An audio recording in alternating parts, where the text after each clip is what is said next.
Paz do Senhor, irmãos e irmãs, graças a Deus que nos abre um novo dia, um novo domingo, para que nós estejamos na casa do Senhor, né? Aprendendo da palavra do Senhor. Obviamente que vocês estão em casa, né? Não podem estar aqui ainda, mas se Deus quiser, em breve, eu creio que em breve o Senhor há de tirar essa praga, vamos chamar assim, né? Que está sobre o mundo, e nós vamos poder estar reunidos presencialmente. Vocês sabem, né, que para o culto da noite vocês já podem vir, desde que obedeçam às restrições que são impostas e obedeçam, né, aquele quadro de pessoas que realmente podem estar na igreja. É isso aí.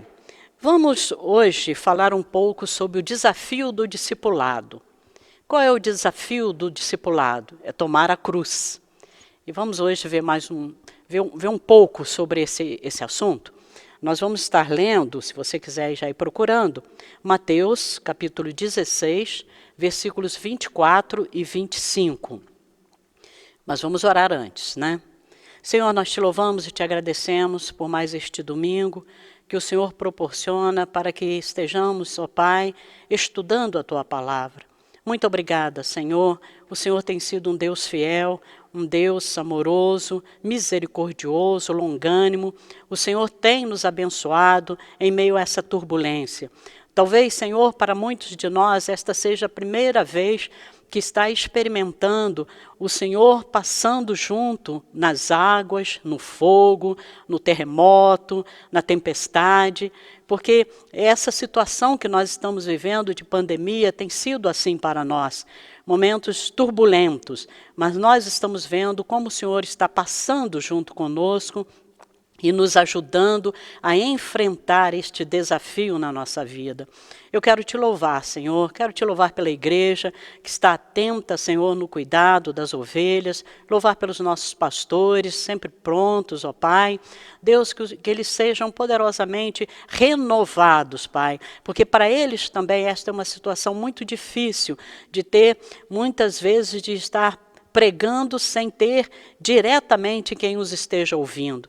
Mas nós acreditamos na força e no poder do Espírito Santo, que leva esta palavra onde quer, aonde apraz ao Senhor que ela chegue. Por isso, Senhor, nós te louvamos pela igreja, nós te louvamos pelos pastores. Eu te louvo pela mídia desta igreja, pelos irmãos amados que estão aqui firmes, Senhor, para proporcionar, para dar meios, para que nós possamos ministrar a tua palavra, ainda que não seja presencialmente. Muito obrigada, Senhor. Pai, eu quero colocar diante de Ti aqueles que estão enfermos, lembrando agora especialmente do nosso irmão Baltazar, que foi diagnosticado com a Covid. Senhor, que o Teu servo seja abençoado, que ele passe por isto, Senhor, sem nenhum efeito, Senhor, sem sentir o peso, Senhor, deste mal, que ele seja prontamente, Senhor, liberto deste coronavírus. Pai, os demais, Senhor, pessoas que nós nem sabemos, outras que nós não conhecemos, mas que a mídia divulga que são mais de 1 milhão de pessoas infectadas.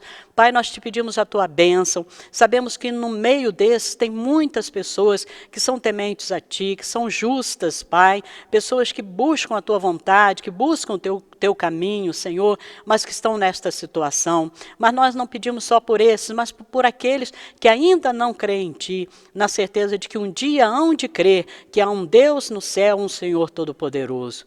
Ministra, Pai, agora sobre as nossas vidas, o texto, a mensagem, Senhor, o estudo desta manhã. É assim que nós oramos em nome de Jesus. Amém. Amém. Muito bem. Como eu disse, o nosso texto de hoje está em Mateus, capítulo 16, versículos 24 e 25, que diz assim: Então disse Jesus aos seus discípulos: Se alguém quer vir após mim, a si mesmo se negue, tome sobre si a sua cruz e siga-me. Porquanto, quem quiser salvar a sua vida, perdê-la-á. E quem perder a vida por minha causa, achá-la-á. Muito bem. eu quero que você pense no que eu vou te falar agora. Quando Cristo chama um homem, ele o convida a vir e morrer. Quando Cristo chama um homem, uma mulher, um jovem, um juvenil, uma criança, um idoso, quando Cristo chama, ele o convida a vir e morrer. Essa frase não é minha não, tá? É de um teólogo muito conhecido, chamado Dietrich Bonhoeffer. E ele é que falou isso. Vir e morrer. Quando nós lemos os versículos 13 a 15 desse capítulo 16, que eu indiquei aqui para vocês, nós vemos que Jesus, ele fala assim, quando ele estava indo para os lados de Cesareia, ele perguntou aos seus discípulos, quem diz o povo ser o filho do homem?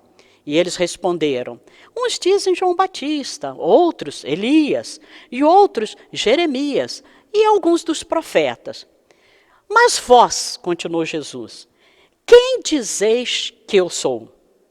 Aí respondendo, Simão Pedro disse, tu és o Cristo, o Filho do Deus vivo.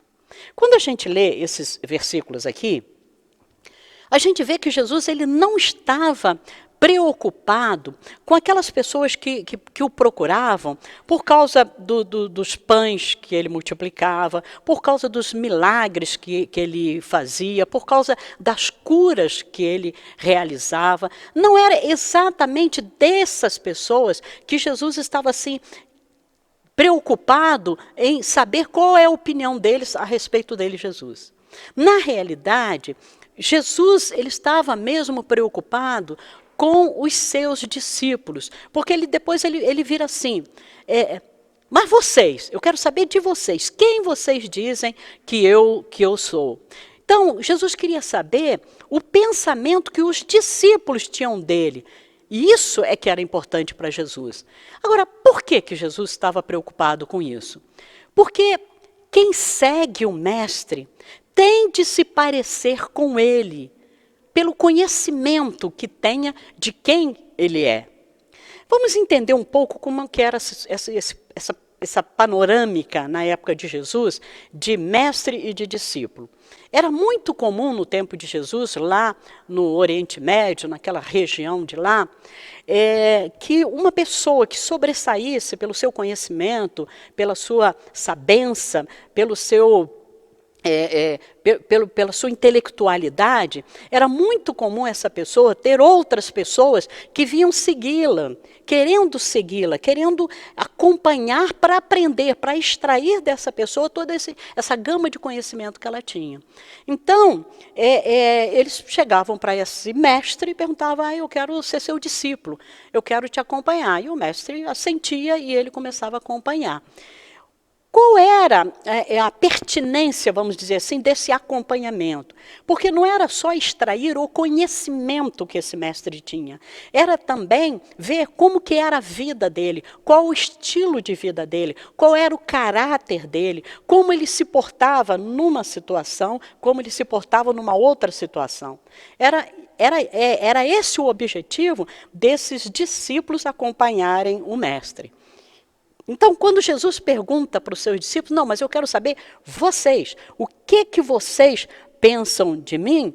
Por causa disso, porque quem segue o mestre tem de ser parecido com ele, tem de ter o mesmo caráter dele, tem que ter a personalidade dele, tem de saber agir em determinadas situações como ele, o mestre, age naquelas situações. Então, a pergunta que cabe aqui é a seguinte: qual o desafio que temos para nos tornarmos verdadeiramente, genuinamente, discípulos de Jesus? Qual o desafio? Vamos entender aqui, que Jesus coloca aqui, que é para tomar a cruz. Então vamos entender o que é a cruz. Jesus disse aí, Mateus 16, 24, se alguém quiser vir após mim, ou ser meu discípulo, deverá renunciar-se ou negar-se a si mesmo, tomar diariamente a cruz e seguir-me. Vamos entender o que essa cruz simboliza. A cruz ela é um dos símbolos mais antigos do mundo. Mesmo antes de Jesus ser pregado na cruz, ela já era um símbolo conhecido. A cruz sempre foi um símbolo religioso, pois antes mesmo de representar o cristianismo, era utilizada por outras religiões pagãs, não cristãs. Para os cristãos, a cruz simboliza a crucificação de Jesus e a sua paixão pela humanidade. Para os romanos, a cruz tinha um símbolo de coisa terrível. Para os romanos era uma terrível, lenta, agonizante forma de matar alguém que fosse condenado à pena de morte. Em sentido figurado, a cruz significa isso, é sofrimento, tribulação, agonia. Esse, em sentido figurado, é o símbolo da cruz. Mas nós, como cristãos, nós não podemos nos esquecer de que a cruz trouxe ressurreição. E com ela, com a ressurreição, a cruz trouxe o quê? Nova vida. A cruz trouxe salvação. Então, quando Jesus nos adverte a tomarmos também a nossa cruz, ele está nos propondo o caminho da ressurreição, o caminho da nova vida, o caminho da salvação. Vamos pensar na cruz de Cristo. Nós estamos aqui, né? Atrás de nós tem a cruz, que é o símbolo, né, de que Jesus ressuscitou. No texto de hoje, Jesus Cristo, ele começa a falar com o seu grupo de discípulos que o acompanhavam, que seria necessário que ele passasse por dificuldades. Vamos ver lá, eu ainda estou, em Mateus capítulo 16, no versículo 21, Jesus diz assim: desde esse tempo começou Jesus Cristo a mostrar a seus discípulos que lhe era necessário seguir para Jerusalém e sofrer muitas coisas dos anciãos, dos principais sacerdotes e dos escribas, ser morto e ressuscitado no terceiro dia. Ele quer mostrar aqui que antes de experimentar a glória da ressurreição, era preciso vivenciar o sofrimento. A gente não diz isso? A gente não diz que não há vitória sem guerra? A gente já não sabe disso? Já não é um princípio que faz parte da nossa vida? Pois é, Jesus também quis mostrar isso, que antes de experimentar a glória da ressurreição, era preciso sofrer, vivenciar o sofrimento e o sofrimento da cruz. Então Jesus assim começou o seu discurso com o objetivo de dar o exemplo às pessoas que o seguiam, pois a adesão ao evangelho não era algo fácil, não era não. Jesus sabia que não somente o Cristo, né, que era o título dele, Jesus, o Cristo, mas seus discípulos e discípulas também sofreriam com essa decisão. Também iam sofrer ao tomar essa decisão de seguir ou de tomar a sua cruz. Seria imprescindível a renúncia ao reconhecimento, a renúncia do comodismo, do orgulho, do favoritismo, né? Quer seja um favoritismo político, quer seja um favoritismo social, a renúncia dos privilégios, do poder, da soberba, das suas vontades, entre outras coisas e muitas outras coisas que exige de nós essa renúncia. Quando Pedro diz para Jesus, isso aí é o versículo 22, Jesus falou aquilo, né? Gente, é necessário que eu vá para Jerusalém e eu sofra muitas coisas dos anciãos, dos principais sacerdotes e dos escribas, é necessário que eu seja morto e eu ressuscite no terceiro dia. Pedro não se conformou com isso. Então, quando Pedro reprova o discurso de seu mestre, querendo argumentar que aquilo não, de forma nenhuma isso pode acontecer, ele diz assim, e Pedro, chamando-o à parte, começou a reprová-lo, dizendo: tem compaixão de ti, Senhor, isso de modo algum te acontecerá. O que Jesus diz para ele? Arreda, Satanás, sai de reto, Satanás. Essa mesma expressão Jesus usou naquele episódio da tentação no deserto. Ele também disse para Satanás, né? Para ele arredar. Está lá em Mateus capítulo 4. Então, Jesus ele chama Pedro de escândalo. Por quê? Porque ele não compreendia das coisas de Deus. Ele não estava entendendo as coisas do reino de Deus. Por isso que ele vira para Jesus, não, o que é isso? Para com isso, Senhor, isso não vai te acontecer. Não, ele não estava alcançando as coisas do reino de Deus. No projeto de Deus, a cruz era um caminho que Jesus tinha que trilhar. E Jesus sabia disso, mas Pedro não queria entender isso. Pedro não queria. Vamos ver então a nossa cruz. Nós estamos falando da cruz de Cristo, vamos entender a nossa cruz. Podemos entender que o discípulo cristão ele recebe autoridade, mas também tem limitações. Tem seus problemas, falhas, suas fragilidades. O discípulo de Jesus tem isso. É necessário compreender e assumir seus limites e não dar vazão à soberba, à vaidade. Nesse momento é que entra a cruz. É aí que entra a cruz. Não é somente renunciar vontades, mas é também compreender as nossas limitações. Saber que em alguns momentos nós não teremos sucesso. Você já parou para pensar nisso? A teologia atual, ela afirma, a teologia que afirma a prosperidade, o sucesso, a vitória como um fim em si mesma, ela anula a cruz. É como se a pessoa cristã não passasse por dificuldades. Essa teologia ela tem produzido cristãos com fé superficial, que buscam o quê? Só bem-estar, que buscam o prazer e acreditam que suas vidas precisam estar no centro de todas as coisas.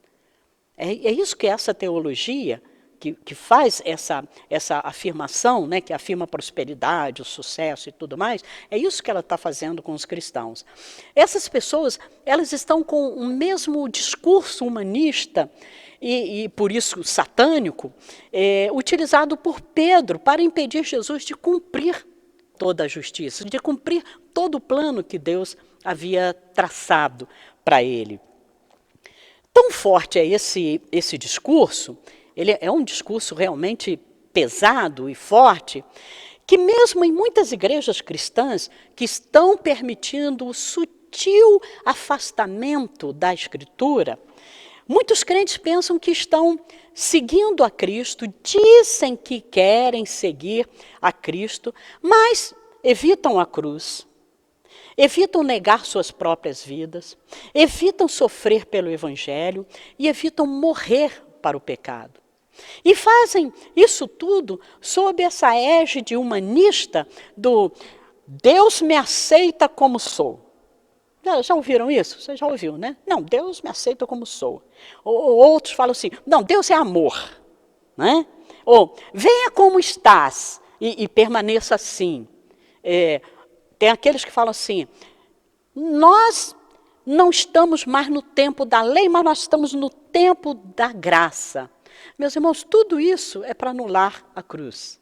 Tudo isso é para anular a cruz que Jesus disse, se alguém quer vir após mim, pegue sua cruz, tome diariamente a sua cruz e siga-me.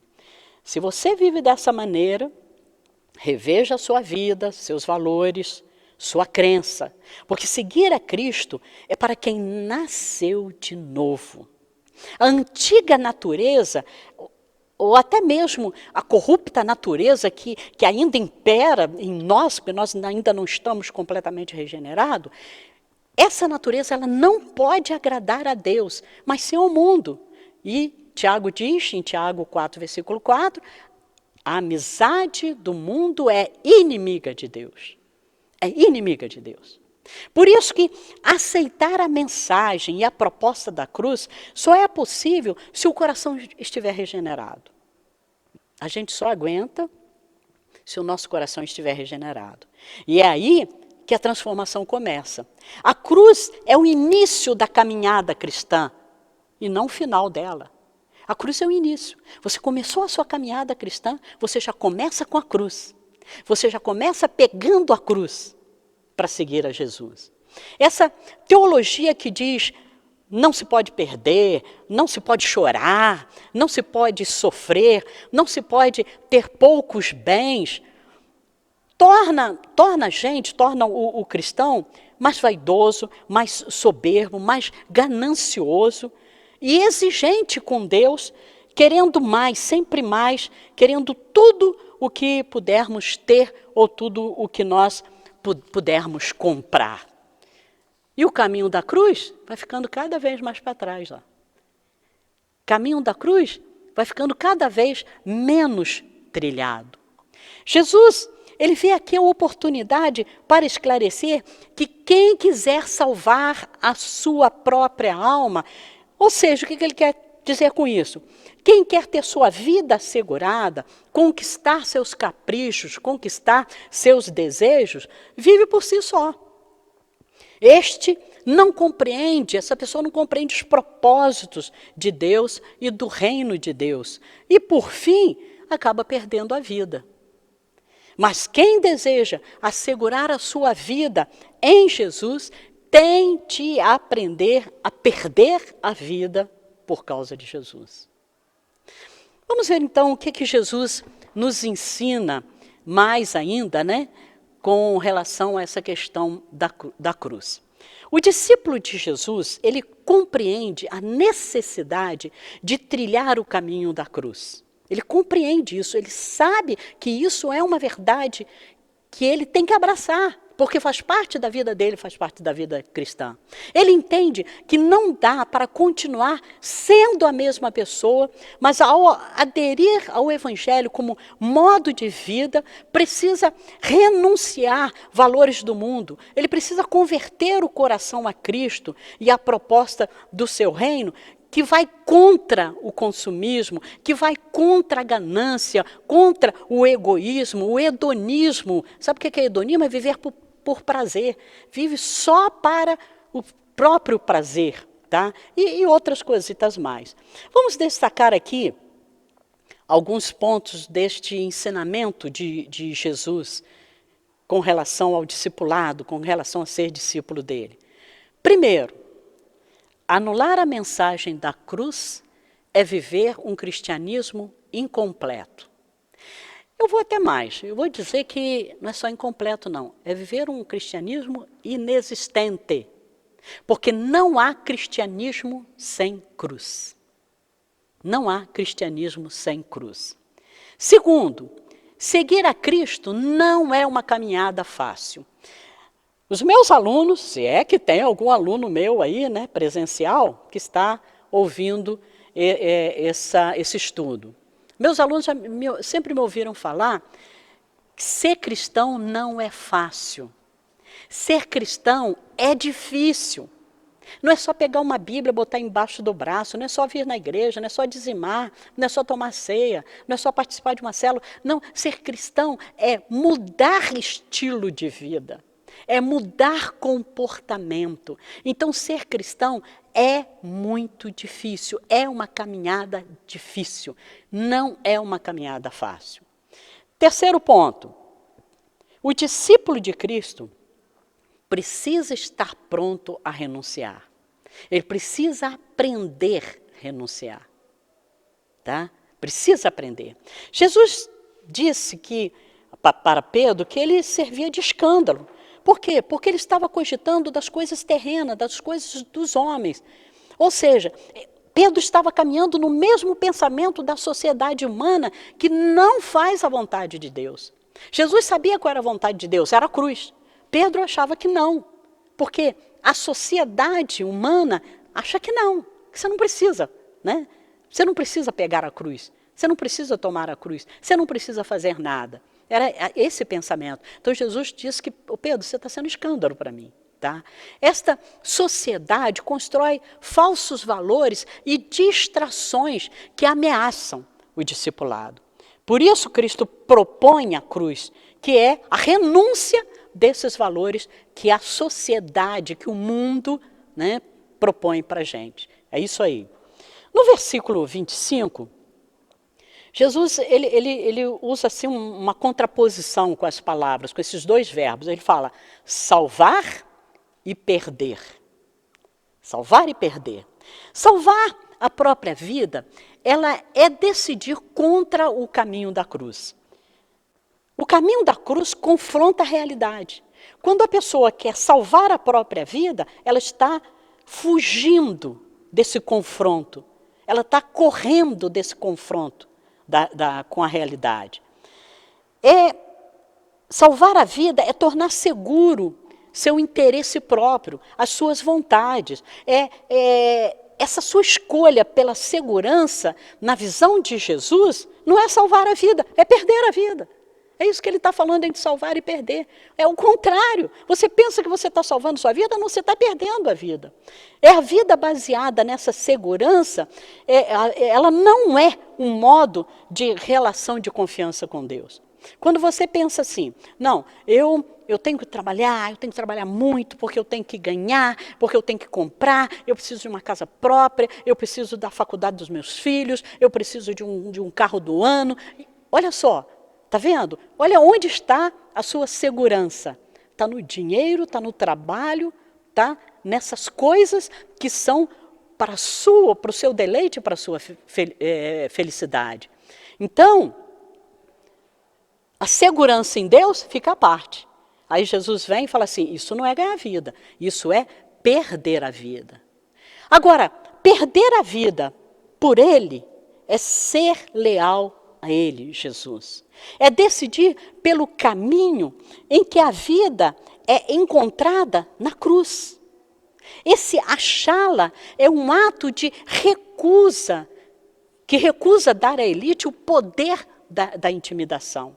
É não ser intimidado para se curvar às estruturas contrárias a Deus, contrária à vontade de Deus. Tá?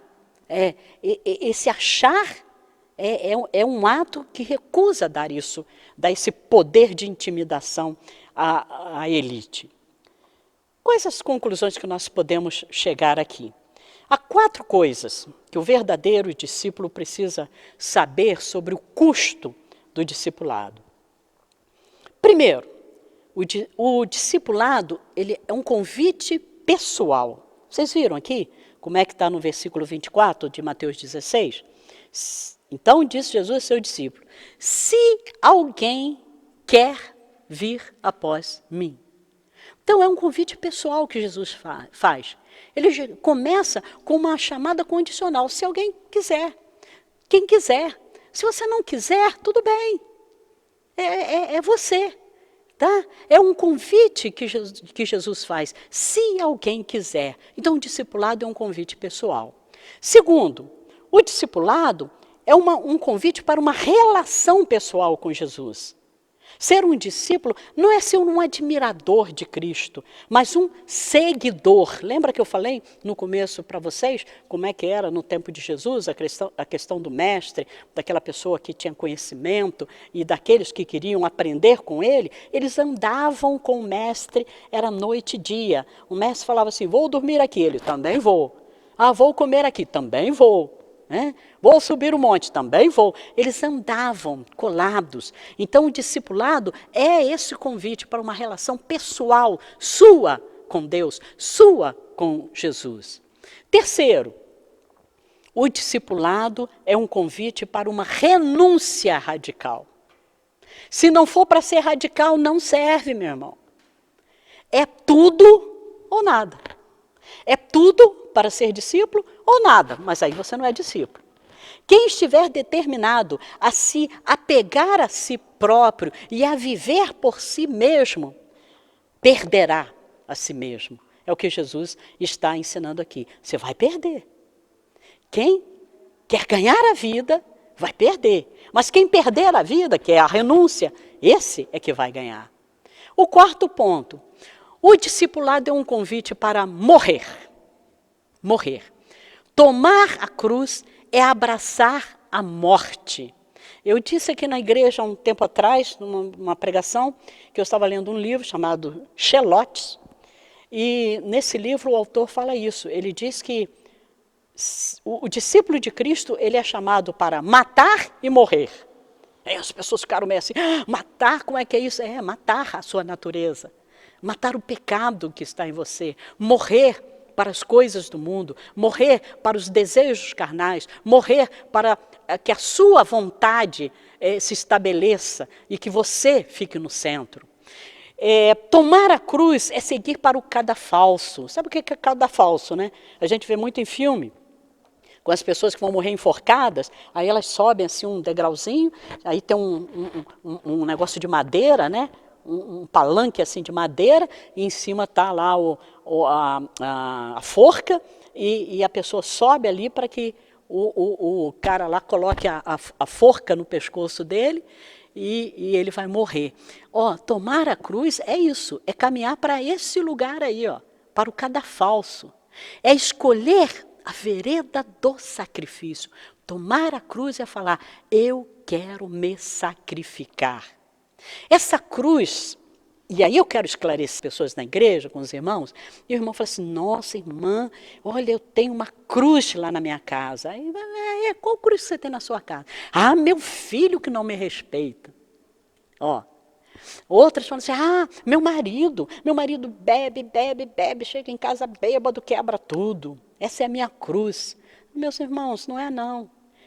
Essa cruz não é uma doença, não é um inimigo, não é uma fraqueza, uma dor, um filho rebelde, não é um casamento infeliz. Essa cruz fala da nossa disposição de morrer para nós mesmos, para os prazeres, para os deleites, que o apóstolo Paulo fala que são carnais, é a vontade da nossa carne de satisfazer aos nossos desejos. É essa cruz que eu estou falando aqui. É essa cruz que Jesus falou aqui, se alguém quer vir após mim, a si mesmo se negue e tome a sua cruz. Quer dizer, tome, sabe, assuma a vontade de matar a carne, de matar os desejos carnais, de satisfazer o seu próprio prazer e a sua própria carne, tá? O seu próprio bem. É considerar-se, tomar a cruz é considerar-se morto para o pecado, é andar, sabe o quê? Com um atestado de óbito no bolso. E aí você, tá aqui, estou morto, eu estou morta, eu morri, tá vendo? Eu morri para isso que você está querendo que eu faça, para esse lugar que você está querendo me levar, eu estou morta, eu não posso ir, eu estou morta, eu morri para isso. Está lá em Romanos, capítulo 6, versículo 11. Eu estou terminando. Os valores de um discípulo, meus irmãos, eles estão invertidos. Ganhar é perder e perder é ganhar. O discípulo vive num mundo de ponta cabeça, de cabeça para baixo, né? Para ele, diz a palavra de Deus, ser grande é ser servo dos outros. É o lava-pés, lembra? É lavar os pés dos outros. Mateus 20, 25 a 27 fala sobre isso. Ser rico é ter a mão aberta para dar, é ser generoso, é ser hospitaleiro, é ser solidário, sabe? Com a enfermidade dos outros, com as dificuldades dos outros e até com os pecados dos outros, sabe? Não ser solidário com o pecado, mas ser solidário com a pessoa para que ela saia dessa situação de pecaminosidade, tá? Ser feliz, isso nos valores do reino. Ser feliz é renunciar aos prazeres do mundo. Estes são os valores invertidos do reino de Deus. Quando você entende isso e começa a trilhar a sua vida, a pautar a sua vida desse jeito e dessa forma, aí você está começando a se tornar um discípulo de Cristo. E tornando-se um discípulo de Cristo, você vai ser como Ele. Andando com Ele, você vai ver, Jesus aqui faria desse jeito, aí eu vou fazer também. Jesus aqui falaria assim, então eu vou falar também. Você vai tomando a forma de Jesus Cristo, até chegar ao ponto de Jesus olhar e falar assim, esse é meu discípulo, esse é. Eu quero deixar um último versículo para vocês, para meditar. E esse versículo está em 1 Pedro, capítulo 4, versículo 1, que diz assim: ora, pois, já que Cristo padeceu por nós na carne, armai-vos também vós com este mesmo pensamento, que aquele que padeceu na carne cessou o pecado. Padeceu na carne, cessou o pecado. Essa semana eu ouvi que a imprensa já está criticando o novo ministro escolhido, né, pelo governo para a educação, porque descobriram que há um tempo atrás ele falou que os pais tinham que disciplinar seus filhos, que tinham que se houvesse mesmo necessidade, até usar a vara neles, porque tinha que ser com dor. E aí ele foi muito criticado. Ele está de acordo com os princípios bíblicos, viu? Está de acordo com a palavra de Deus, é com dor. É com dor. Nós só matamos o pecado, nós só matamos essa nossa natureza, é com dor, é com sofrimento, é negando os prazeres do mundo, porque, meus irmãos, vamos admitir, os prazeres do mundo são bons, são prazerosos. Mas a palavra de Deus diz que aí eu vou perder a minha vida. E se eu quero ganhar a minha vida, aí os prazeres do mundo, aos meus olhos de cristã, eles são horríveis, eles são nojentos, eles são impuros, e eu devo sair e correr deles. Pode doer em mim? Pode doer, sim. Mas aquele que padeceu na carne, já cessou o pecado. Acabou o pecado. Amém, meus irmãos? Que Deus te ajude, que o Espírito Santo complete no seu coração, na sua mente, esta palavra. Eu louvo a Deus porque não é uma palavra minha, é a palavra de Deus. Toda embasada na palavra de Deus, nas Escrituras. Que Deus te abençoe. Vamos orar para encerrar? Pai querido, nós te louvamos e te agradecemos por mais um pouco da tua palavra que pudemos estudar nesta manhã de domingo, 19 de julho. Senhor, que a tua graça esteja sobre nós, que nós tenhamos um coração realmente de discípulo, um coração disposto a matar a nossa carne, a morrer para os prazeres do mundo. Dá-nos, Senhor, esta graça de viver coladinho contigo, Senhor, de andar realmente nos teus caminhos, de ser discípulo que caminha junto, não discípulo que te admira, mas discípulo que caminha junto contigo e que quer fazer a tua vontade. Muito obrigada, Senhor, pelo privilégio de podermos entender a Tua palavra por obra e graça do Espírito Santo de Deus. Porque sem o Espírito Santo de Deus, esta palavra que é altamente espiritual não poderia ser discernida por nós que somos carnais. Mas o Teu Espírito abre o nosso coração, abre a nossa mente e coloca essa palavra lá dentro, no nosso íntimo e no nosso interior. Faça, Senhor, com que a partir daí nós realmente tenhamos desejo, paixão mesmo, de viver conforme a Tua palavra. É assim que nós oramos e é dessa forma que eu abençoo todo o povo de Deus espalhado na face da terra, em nome de Jesus. Amém.